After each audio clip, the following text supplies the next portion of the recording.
Detroit at Dallas, the Gator Bowl, the Alamo Bowl, and so much more. Welcome, everybody, to Wager Talk Today.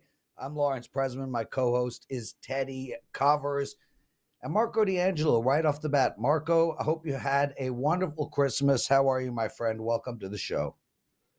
Just trying to navigate through these bowl games, figure out who's playing, who wants to play, and go from there and get into another week of the NFL. It's fun times. Well, let's start with this one, a little NFL talk. A Saturday, December 30th game. Detroit at Dallas. Right now, look at the Wager Talk Live odds screen. I'm seeing the Cowboys, let's call it -5.5, total 53.5. You're looking at the total in this one. What do you want to do with it? Yeah, Teddy, when you look at this game, and you never can say one play, is the outcome of a game. It could dictate it, especially when it's early in a game. But that one play, when it involves a total, can very well set the tone for the game and the game flow. And what I'm talking about is last week, Dallas and Miami. Dallas takes the opening drive, goes on a methodical drive down the field, eats up half of the first quarter, and then the running back gets helicoptered right at the goal line. And as he's spinning around, the helicopter lands on the wrong side of the goal line. And so, hey, it's first and goal, no problem, right? No, they fumble on the next play. And you say, no big deal. Yeah, it is a big deal because, as I said, it took half of the first quarter away, but then it set up Miami at their own 2-yard line for them to take a methodical drive to eat up almost the rest of the quarter and settle for a field goal. So what I'm saying is you had a very slow start to a game, and it dictated the game flow, and we had a 22-20 final. Then you also throw in a rainstorm in that game, and if you're looking at the total, looking at the result, and looking at 53.5 in this one, you're going to say, there's no way they're going to get to the over. Well, fast forward, we're playing in Dallas. We know the Cowboys play much better in Dallas, and we know that they'll have perfect weather conditions in Dallas. We've got a Detroit team that can score, and we got a Detroit team that generally can't stop the opposing team. I see this one as an absolute track meet, especially since the fact that the Lions, they're playing with house money. They clinched a division, obviously in the playoffs. They're just trying for seeding. I see this one as a wide open Saturday night game. I'm taking the over. I'm looking for 60 plus in this one. The winner is definitely going to get into the 30s. So Dallas is 7-0 at home this year, and in 6 of those 7 games, they've held their opponents to 20 points or less on this field. You have a Lions team coming off their clinching their first division title in 30 years. How confident are you in the Detroit part of this equation in terms of getting up and over this total? Because it's Detroit, in my mind, that's the bigger question mark here, given Dallas's defensive strengths on this field. Yeah, Teddy, good point about some of the teams that Dallas has held at home. The problem is those teams that you're talking about at home were the New York Jets, New England, the Rams before they got rolling this season. The Giants I mentioned. Washington has struggled this year offensively. This is not a team that I feel confident that they can stop. The Lions haven't really been stopped by anybody. And, yeah, they did clinch, but they still got seeding in play. And this Detroit team, as you know, it's been a long time since they've had a playoff win. They want to get the best position and play at home as long as they possibly can in this postseason. So they're going to come to play. And like I said, when you're playing with house money, it's not life or death, so they can play a little looser on defense. Marco D'Angelo joining us, everyone. Marco, you've got a 4% NFL best bet and a bull bet today over at Wager Talk, only $29. You got a great bull record, brother. 75 wins, 51 losses since 2015. Congratulations. So you got 2 games going today, or is there anything else you're adding? Yeah, I may add a second bowl game later. We have one up now. It is in the afternoon game. So check that out. But I'm still looking at the two later starts. We may add one more.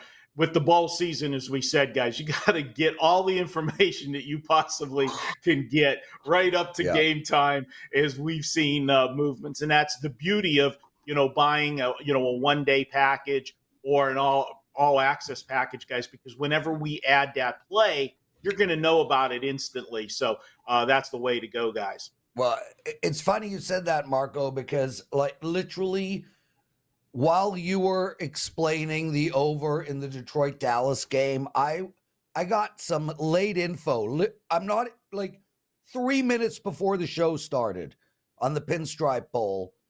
You're discussing Detroit and Dallas, and I'm putting a play in the system for the Pinstripe Bowl, which starts in 2 hours.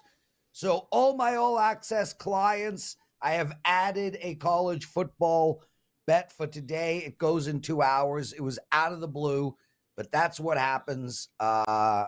So nice setup for me there, Marco. Thank you. Okay, brother, you want to discuss the Gator Bowl.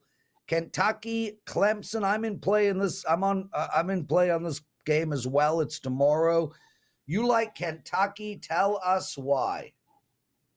Well, guys, the first thing when handicapping a bowl game that is not one of the national championship playoff games is you got to figure out, are both participants happy to be where they're at? Motivation is a big issue in bowl games. Also, who's playing and who's not playing. And my take on this game is, if we rewind to September 1st and we ask Clemson, hey, guys, we're going to fast forward and let you know what's going to happen. You're going to be playing Kentucky in a bowl game, the Gator Bowl, on December 29th. How excited do you think Clemson would be with that news? Not very, because this is a team that every year has aspirations of playing for the national championship, or at the very minimum, winning the ACC title and at least going to the Orange Bowl. Well, neither of those are in play. But if you would ask Kentucky at the beginning of the season, you want to be playing Clemson in a bowl game, the Gator Bowl? Yeah, I think they'd be okay with that. And that's why I'm going to back Kentucky here. I think they're going to be the more motivated team. I know Dabo Swinney is a coach that can get people pumped up, but let's be honest. This has been a very mediocre Clemson team, even when they were focused. I like Kentucky in this game. The strength for Clemson is their run game. Well, guess what? They're going to be facing a very good team at stopping the run. Kentucky is number 18 in the country, allowing just 3.4 yards per carry. Strength against strength, I'll go ahead and take Kentucky with the more motivated team, in my opinion. And to be honest with you, I think Kentucky's played a tougher schedule this year. Give me the points with the Kentucky Wildcats. I'm going to call for the outright win, 24-20. So Clemson was sitting at 4-4. They just lost back-to-back games. Dabo Swinney came on TV and said, I'm buying Clemson stock right now. And it was a pretty strong bet on you. Remember that quote? Yeah, it was the beginning of November. Since that time, Clemson's season was mediocre. But once Swinney said, I'm buying Clemson stock right now, 4-0 straight up, 4-0 against the spreads. Every one of those teams, you can make an argument is as good or better than Kentucky. Certainly they're all bowl teams. So they weren't beating lightweights during that span. It was 4 straight bowl teams, and they smacked all 4 of them. Can we look at Clemson's full season and say everything about the full season numbers are lying? Because the team down the stretch was not the same team we saw in September and October. I get what you're saying with the 4 wins down the stretch, Teddy. But to me, of the 4 games that they won down the stretch, only one of them impresses me, and that was the win against Notre Dame, at home against Notre Dame. Georgia Tech was a very mediocre ball club this year. North Carolina, we know the MO on North Carolina. They're always good offensively. They suck defensively. That's every season. In South Carolina, this was a down year for them. So, yeah, they were 4-0. Congratulations. But they also benefited in those 4 games by a lot of turnovers by the opponents. I'm looking at the stretch here, 10-4 turnover edge in those last 4 games. I'll go ahead and take Kentucky plus the points. I respect your other side there, my friend, but I have to bring it. I have to bring it up. I've been saving it. I remember you really giving me a lot of grief on last week's show about my Charger play. How'd that work out? Huh? Yeah, it worked Teddy. out great for you. Except I was the one that gave you grief. Teddy gave me some too. Yeah. Marco D'Angelo. Man, Marco, thanks for coming on, brother. Guys, make sure to grab Marco's NFL and Bowl bet for tonight. We love having you. I don't speak to you, have a wonderful New Year's, and be well, kick ass. I hope you win every bet. All right. Good luck, guys. Happy New Year. There we go. Teddy covers. I went 2-1 last night. So yesterday, I think it was yesterday. It all blends. Was it yesterday when you were talking about how you love writing up an analysis, and when it's on, it's on? Yes. So I had the opposite happen to me yesterday. I did win my college football bowl game. My college bowl record is ridiculous, but I won my college football game easy. I was on the over in the USC game. I won my NBA game easy. I was on the over in the Milwaukee Bucks game. I had a 4% play on the New York Islanders, and I wrote it up, and the exact opposite happened. They lost 7-0. So I was just thinking to myself, like, we were just talking about that, and the total opposite happened on my NHL play last night. But at least it was over fast, and I moved on. So I ended up playing code names with my daughter and her friend. I don't know if you ever played that game. Guys, if you were to buy one game, that would be it. Incredible to play.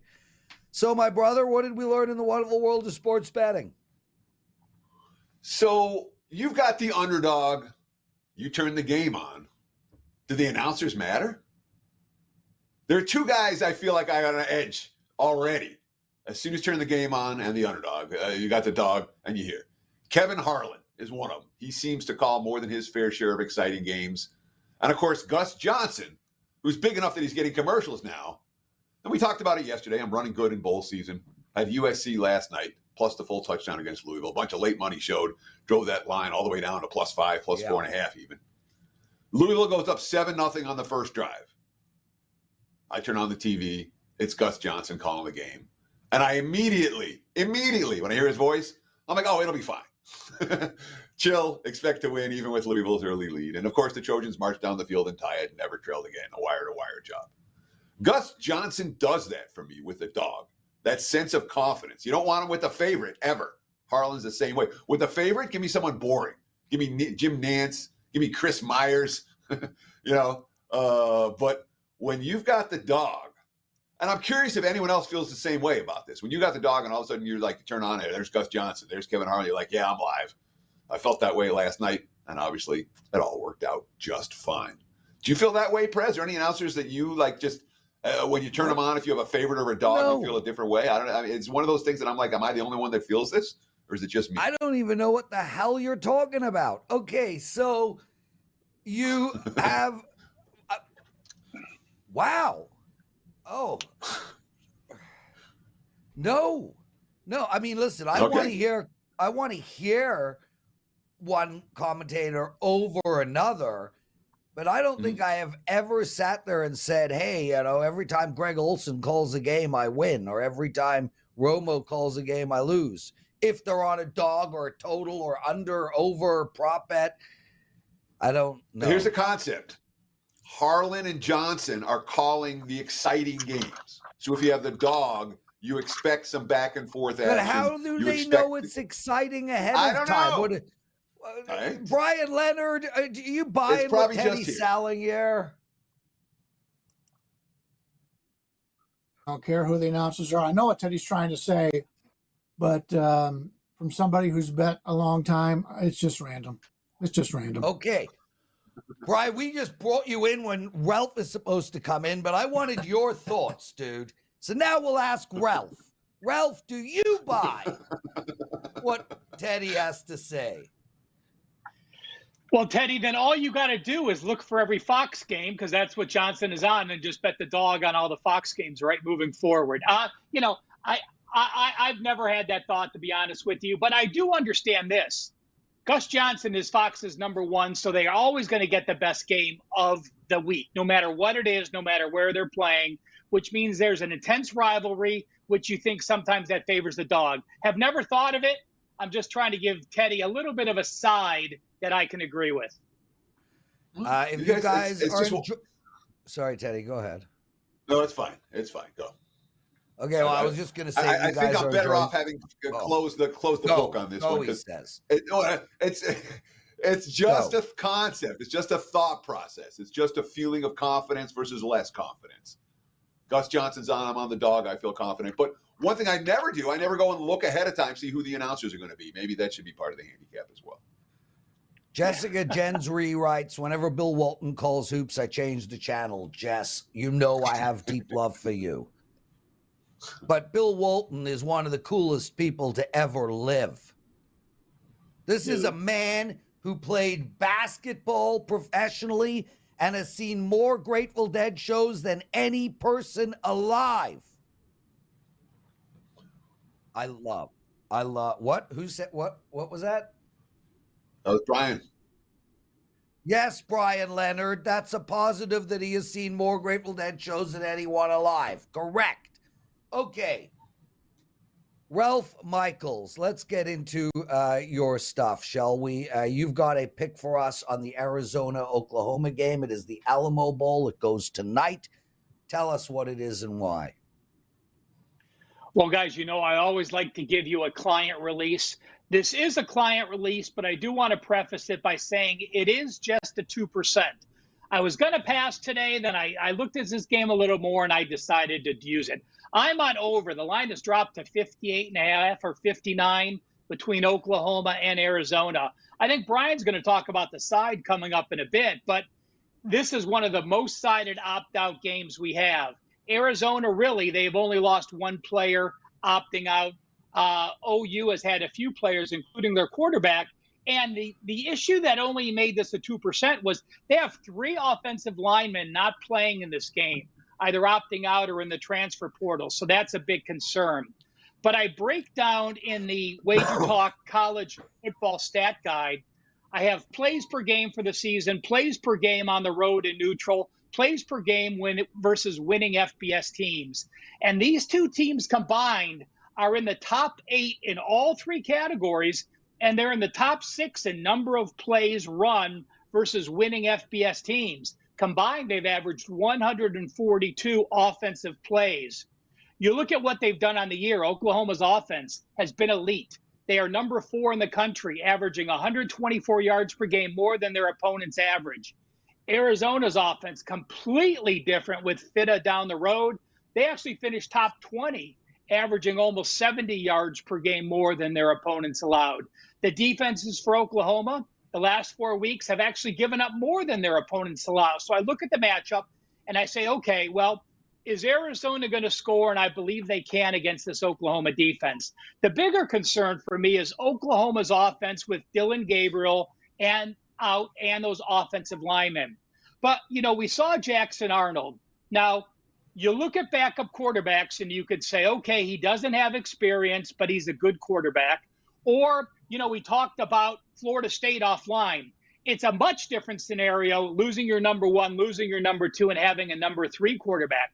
For those that don't know, Jackson Arnold was a consensus 5-star in high school. He was the ESPN number 1 quarterback out of last year's class. And very important, as a freshman, he came in last January. So he was here for all spring and all the summer camps.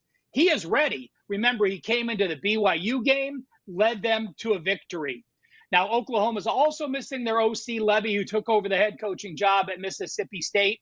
But we saw last night in the USC game, if you have a number 2 quarterback that knows the system with great skill players and the bowl time to prep, they can get ready to play in this kind of game. So I look at the number of plays run, how these teams have done on the road and against winning FBS teams. Oklahoma, having pride, lost their first game under Venables last year. I think they want to finish with a win this year. Yes, they were thinking about bigger expectations, losing to Kansas and Oklahoma State early, but I think they are motivated to be here in this game. So this is an actual client release, a 2% play, over 58.5 or 59, Arizona and Oklahoma. So Arizona was a team this year that really came on like gangbusters down the stretch and were point spread monsters for much of the campaign. Their offense was good, but their defense was surprisingly good. When you look at a lot of the defensive numbers down the stretch, where they held, 5 of their last 6 opponents to 23 points or less. When you were giving your analysis, you talked about how confident you were about the Arizona side. When you consider a team total here, and how confident are you in Arizona's ability to match what they did down the stretch in the regular season offensively? We're seeing, for example, right now, SMU struggling to do that in their bowl game against Boston College as we speak. Well, again, SMU is taking a step up in class from the American Conference to an ACC defense. This really isn't a step up in class because, it's a Power 5 team. And I'm gonna sort of say what Marco said down the stretch. You allowed 407 yards to Oregon State. You allowed 271, but that was a UCLA team without their quarterback. You allowed 438 to Utah, and then you allowed 306 to Arizona State. So their really solid performances were against bad Pac-12 offenses or Pac-12 offenses with key pieces missing. So, I have not used too many team totals, Teddy, so I look at game first. And again, I think Oklahoma's skilled players, much like USC last night, are still talented enough to get to the total. So in this game, I do prefer full game total, both sides. Ralph Michaels, everybody, and you, my friend, have a chart for us. It's in regards to the NFL. Let's hear it. Let's see it. Teach us. Well, let's see. Death, taxes, and Ralph having a chart on WagerTalk Today are the things you can count on. All right. So, a couple weeks ago in college football, we talked about how motivated a team is 5-6 playing their final game of the regular season, finishing that season with a winning record. I've talked about how 6-6 bowl teams playing a team with over 6 wins can be motivated in the bowl game to finish with a regular season record. So I went to the NFL to see the same thing. I wanted to look at what 7 and 8 teams do and teams that are 8-7 after 15 games. Now, before we show this chart, I do want to preface this. Remember, I'm going back to 2007 and 2015 for every year but last year.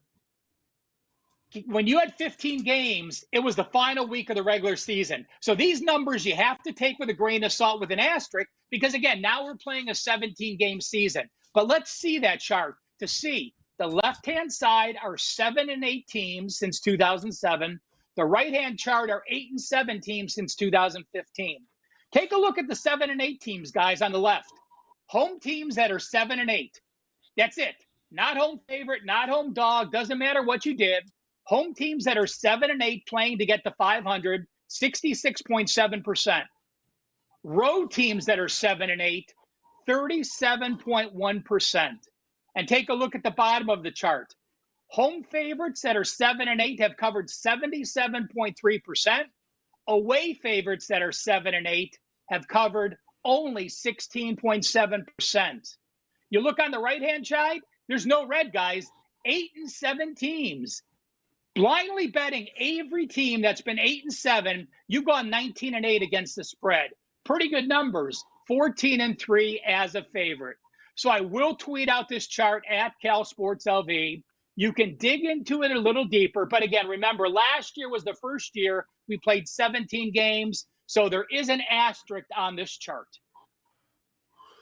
So when you show those numbers on the left-hand side of the column with the home team 67% and the away favorites 2 and 10, all right, that's a really sharp dichotomy, when you talk about 7 and 8 teams. Is there randomness in that, Ralph? Does that continue at those kind of paces? I don't understand the rationale why the 7-8 home team is going to do so much better than the 7-8 road team. And I'm trying to decide if that's static or if that's something real. Well, Teddy, again, up until last year, you were 7-8 playing the final regular season game. You are either finished in the season as a 500 team or you are 7-9 and you have a losing record. You're playing with pride in front of your home team to end the season.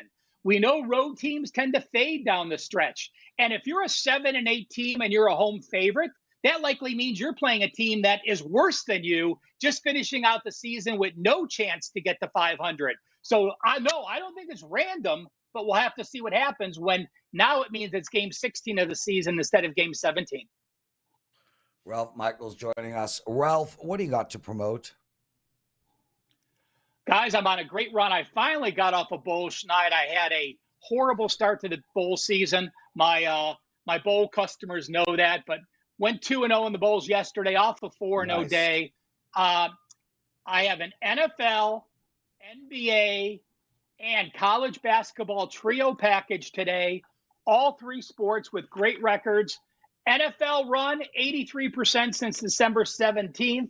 College NBA 12-3, 75% run, and college basketball 14-8, 64% run. Three sports, three plays for Thursday. There we go. Ralph Michaels, one last game to talk about. CBB, college basketball, USC against Oregon. How do we bet this one? This is a game where, now this didn't make my client card. It was close, but I did not get there just because despite Oregon's injuries, they still have a strong home court dichotomy. We look at Oregon. This team is a shell of what it should have been. Last year's number one scorer, Dank, played one game, knee injury, gone for a while.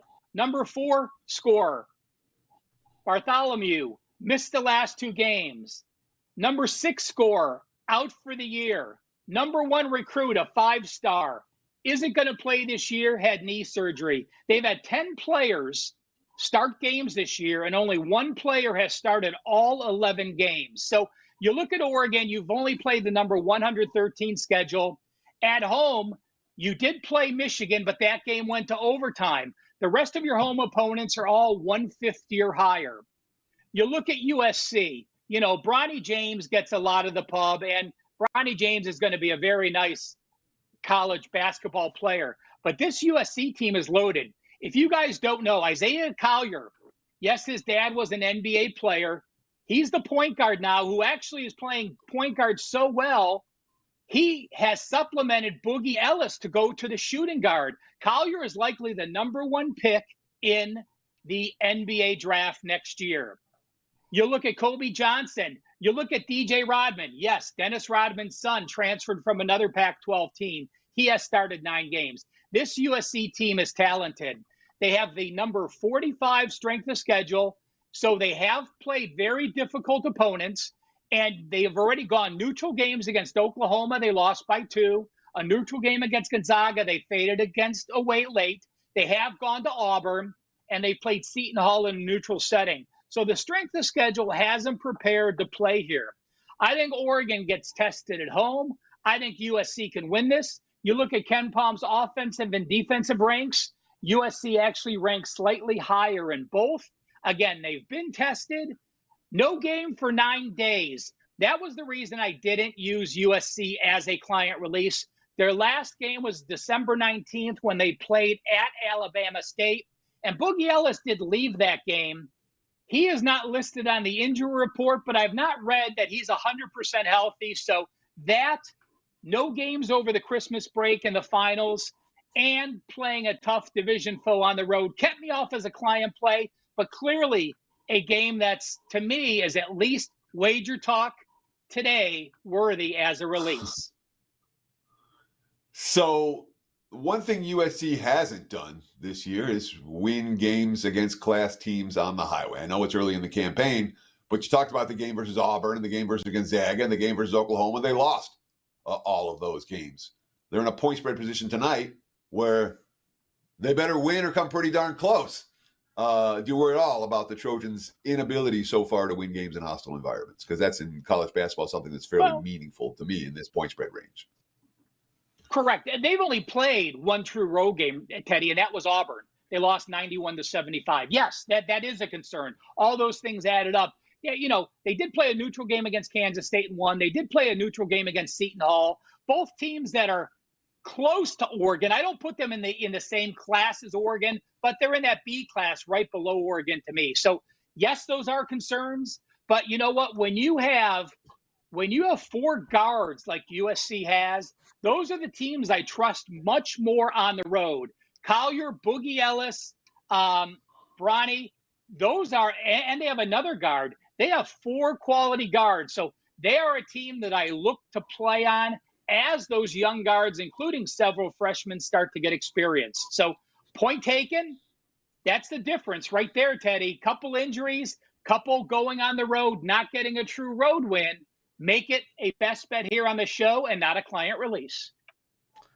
There we go, everybody. Ralph Michaels. Ralph, Happy New Year, brother. Have a wonderful weekend.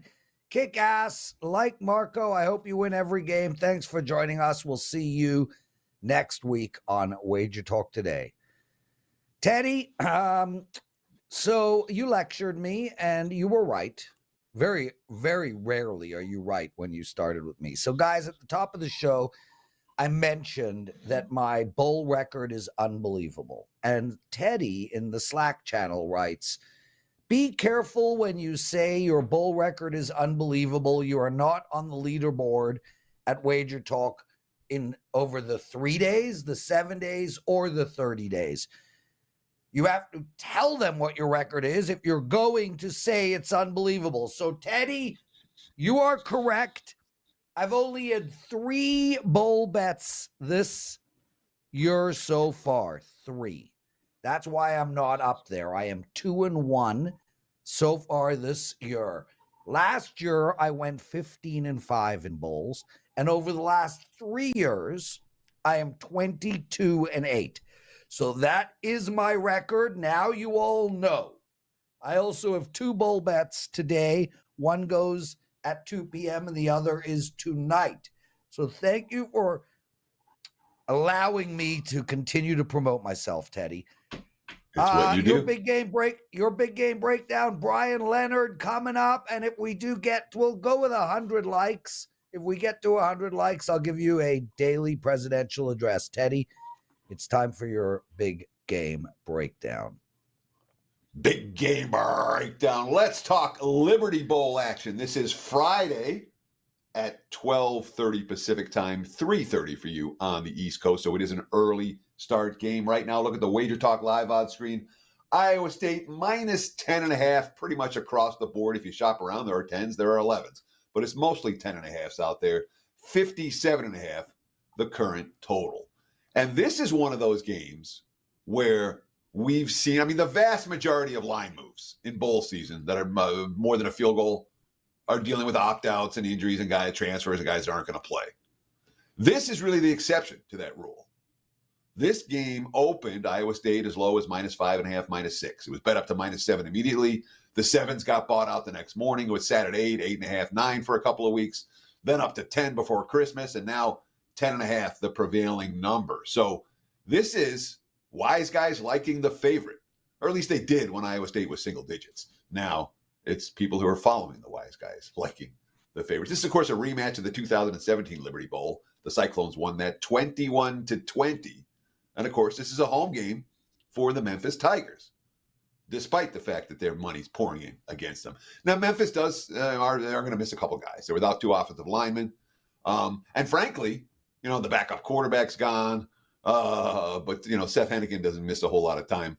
And the offensive line position, Xavier Hill started games at right tackle, left guard. He's probably going to get the nod at left tackle. Terrence McCain is likely to replace him at right tackle.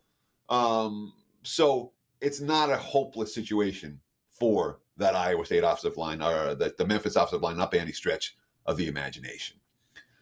Iowa State struggled early offensively, and then they shifted on the offensive side of the football, opened up the offense, and lo and behold, this offense clicked down the stretch. They did lose 5 times. Again, all 5 of those losses came against schools that are playing in a bowl game. And it's not a team that we worry about how tough they are. Iowa State, this is a tough football team. But what we've seen is an offense that struggled early, that came on like a freight train down the stretch. Last time we saw them, they hung 42 on Kansas State behind freshman running back Abu Sama III, 276 yards and 3 touchdowns. All right. Frosh QB, Frosh RB. I'm not laying this price with Iowa State, but I think they're going to be able to score here. Memphis, look, I mean, their defense, pretty rough. All right. Ugly, ugly numbers. 90th in the nation in points allowed, 125th against the pass. But given Iowa State's offensive success of late, given Memphis's defensive struggles, given Memphis's strength at the QB position and all the playmakers on that offense, this total sitting right now, 57 and a half, put me down for the over. I think we see points in bunches in the Liberty Bowl on Friday night, or Friday afternoon, I should say. There's your big game breakdown. Back to you, Mr. Prez. Teddy slow jams. Arsenault agrees 100% with you. Before we bring Bryan Leonard on, I just want to make mention, Wash Redskin. He's in our chat group room every day. Really appreciate you being here.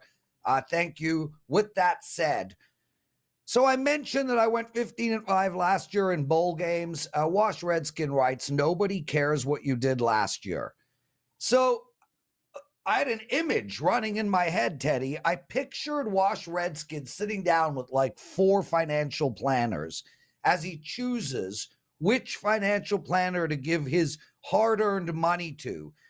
And the financial planners stand up and they're like, so over the last 8 years, here is what I've done in the markets. I've provided my clients with a 12% return and an 8% return. And then Wash goes, I don't care what you did last year. You have to tell me your record for next year.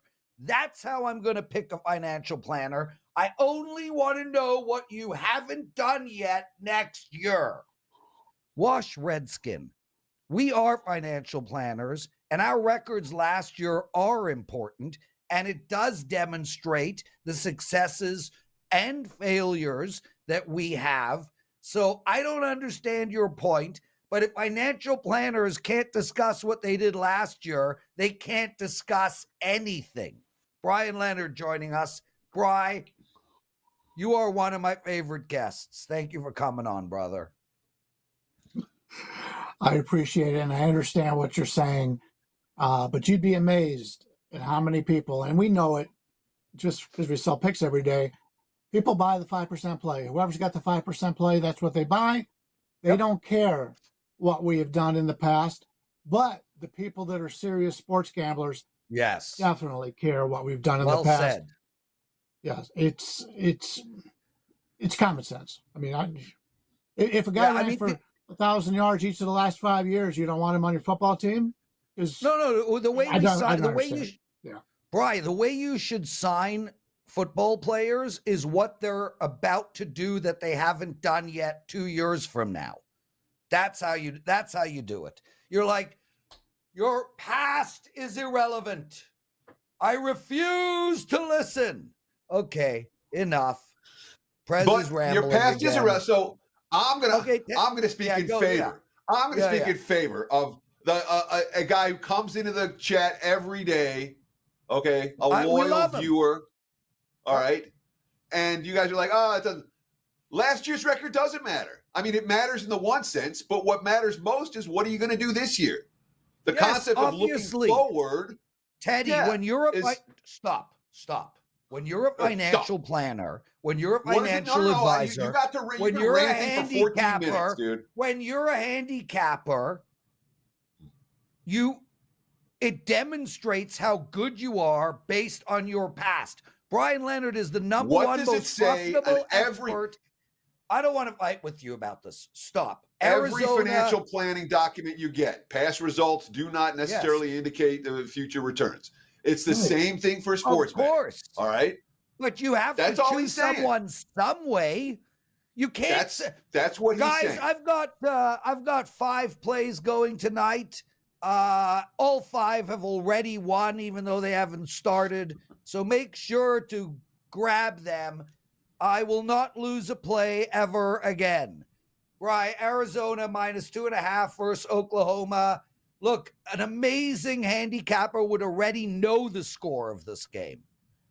We're going to assume you don't. Tell us how to bet it. I actually do know the score of this game. It's currently 0-0.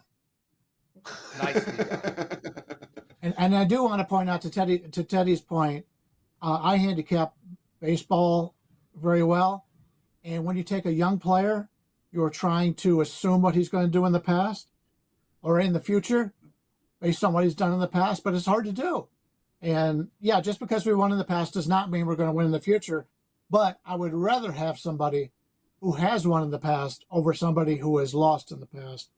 And nobody comes out there, and unfortunately in our industry, rarely do you find somebody who admits they lose. So that's what we have going into this, and we'll get to the game now. Wildcats Arizona haven't been to a bowl since a 38-35 loss to Purdue in 2017. This is a club who had 5 straight losing seasons before blowing up this season, winning 9-12 games. The last 7 seasons, Arizona has allowed over 31 points per game every year. This season, only one opponent, USC, surpassed that 31-point mark. The Wildcat defensive turnaround has been outstanding this year. The offense has been pretty good as well. When you take a look at the last 2 games, they scored 101 points during that time.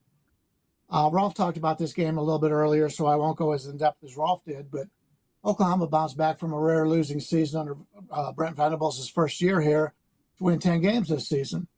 Passing attack was once again elite, but the running game was a little bit of a disappointment. In fact, they're about average overall. I would expect when you've got an elite passing attack, your running attack would do better than what Oklahoma did this year. The Sooners enter every season with extremely high expectations, with an eye on the national prize. That hasn't been the case the last 4 seasons now, as they've been left off the Final Four stage.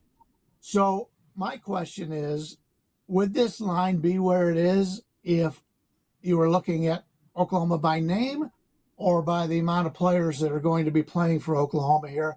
And Rolf had already mentioned the coaching changes. Arizona wants to be here. This is an exciting time for Arizona. Game is being played in San Antonio. Overall, not one of the most exciting cities in the world, but I've been to San Antonio. I loved it. I thought it was a great city. Arizona wants to be there. I can't believe Oklahoma does. And we're only laying a couple of points here with Arizona. The line moved that way. Give me Arizona. I think they complete it here and finish off just a terrific season. From a point spread value standpoint, this is an Oklahoma team that's been in national championship contention repeatedly over the course of the last decade. This is an Arizona team that's been basically a bottom feeder for the better part of the last decade. And I know that Arizona improved by leaps and bounds this year. Anyone who backed them made a ton of money, which now gives them a huge betting bandwagon. And now they're laying points to a team like Oklahoma. Is the value there for Arizona in a game like this after all the ATS success they've had this season and the big betting bandwagon they've put together? Can we lay comfortably in this game? I want to be on the same team as a team that is on the way up, as opposed to a team on the way down, which is Oklahoma. This has not been the same team in the last 4 years. I mean, they enter to go to the national championship game, and they haven't. They haven't been good. The line is moved in that direction for a reason. Something that I haven't been able to say about a lot of these bowl games this year, because there had been some strange line movements. And even if you take a look at our local team here at UNLV the other day, that line movement was crazy. And if you watch the game and you told me beforehand that Kansas was going to have 211 penalty yards, and I would have thought the game was fixed. And I'm the last guy that thinks games are fixed. But that line movement was crazy in that game, which is one of the reasons why I've only had 3 bowl games. And like Prez, I have an outstanding bowl record of 2-1. Yeah, except minus 22-8. Stop mocking me, Bryan. 2-1 this year. I thought we proved that already. Oh, 2-1 this year. Yes. What I did last year, who cares? Bri, we love having you on, dude. We got one more game to talk about. It is a bowl game. It is the Cheez-It Citrus Bowl. best names ever, Tennessee, Iowa. You've got a bet for us, a first half bet. What is it? And not often do we see a ball game with a total in the 35 range, especially when one of those teams has scored over that amount themselves 5 times this year, and that would be Tennessee. We all know about the Hawkeyes' lack of offense. Over the last 7 games, they've scored a combined 85 points, including being shut out in the Big Ten championship game. But this defense has been amazing, especially when you consider the bad field position the offense leaves them. This could be the best defense in college football this year, and we won't know because the offense has been so bad. Only twice all season have they allowed more than 16 points, and it was against 2 top 10 teams, Penn State and Michigan. Tennessee was lit up, bad defenses all season long, but have really struggled when stepping up in class, scoring 16 against Florida, 20 against A&M, 20 against Alabama, 7 versus Missouri, and 10 against Georgia. Against top 20 opposition, the Volunteers are averaging just over 12 points per game. Currently, Iowa's is the number 20 team in the country. With a new, talented quarterback, but he's very new to the Volunteers. We can't see this Tennessee offense having much success here. In the future, this guy will probably be better than what they've had in the past. But to come in when you've already lost a lot of players to the portal, I just don't see it here. The offenses are going to have a tough time in this one. I'll take the first half under the 17.5 here. You got it, Bry. What do you got to promote? We've got 2 plays in the NHL, 2 plays in college basketball. You mentioned the previous 6 years, number 1 overall in net profit in the NHL. Currently number 3 this season in the NHL in net profit. We swept the board yesterday. 5% winner on Florida, 2% winner on Arizona, a nice underdog. I play a lot of underdogs in the NHL. And so we got 2 NHL plays today. Also, 2 plays up in college basketball, and we're currently number 2 on the season in college basketball. So you're getting the number 3 NHL handicapper, number 2 college basketball handicapper. Get all 4 plays. Normally, an all-inclusive is $39 a day. I lowered that for everybody today.